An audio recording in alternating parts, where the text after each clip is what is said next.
तो माँ इस दुनिया की सबसे अनमोल और इतनी कीमती होती है ना कि उस दुनिया में कोई भी लड़का अपनी माँ को खोना नहीं चाहता। वो हमेशा यही चाहता है कि मैं ना रहूं लेकिन इस दुनिया में मेरी माँ रहनी चाहिए।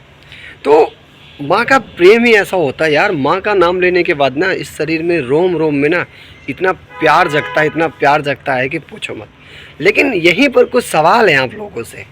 आपसे जानना चाहता हूँ कि अधिकतर एक माँ अपने बेटे को पाल पोस कर बड़ा करती है, 9 महीने कोख में लेती है और उसे इस धरती पर लाती है और इतना प्रेम करती है कि मानो कि खुद नहीं खाई पर तुम्हें खिलाया होगा, सूखे में तुम्हें सुलाया होगा लेकिन खुद जो है गीले में सोया होगा, खुद रोई होगी खाने के लिए पर तुम्हें हमेशा भरपेट खिलाया होगा।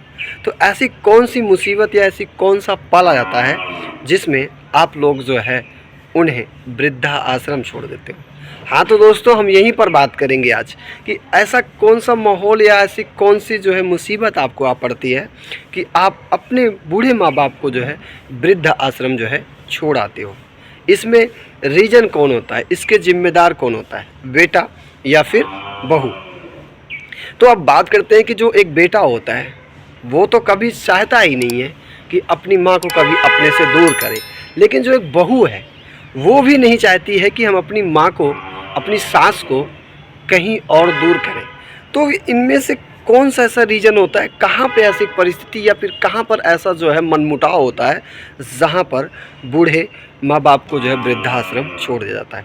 अब मैं बात करना चाहता हूँ कि यहाँ पर कि अधिकतर ये जो वृद्धा आश्रम पाए जाते हैं ना, ये शहरों में पाए जाते हैं, गांव में नहीं पाए जाते। गांव में तो आज भी बूढ़ी माँ के लिए वही प्यार, वही मोहब्बत, सब कुछ वही होता है।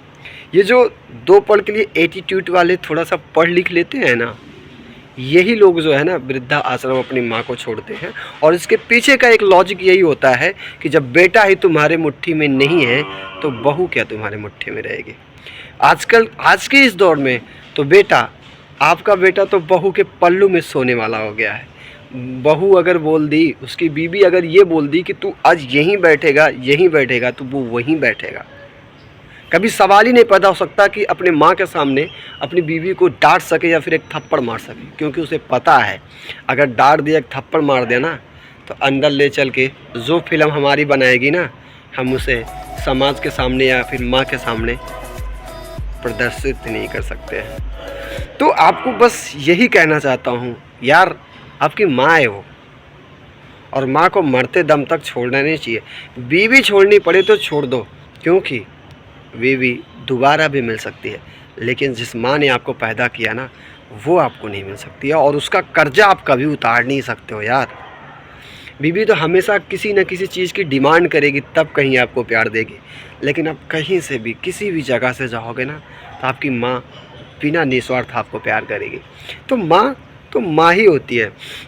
अब बात करते हैं कि यहाँ पर वृद्धा आश्रम खोले जाने पर या फिर वृद्धाश्रम में बूढ़े माँ बाप को भेजने पर, मत भेजो यार।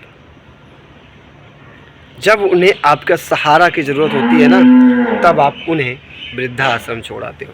कभी सोचा है तुमने कि वो कितना घुटती होंगी, कितना रोती होंगी? ये उन्हीं के बेटे करते हैं जो पढ़ लिख कर डॉक्टर, वकील या फिर XYZ जो भी बन जाते हैं।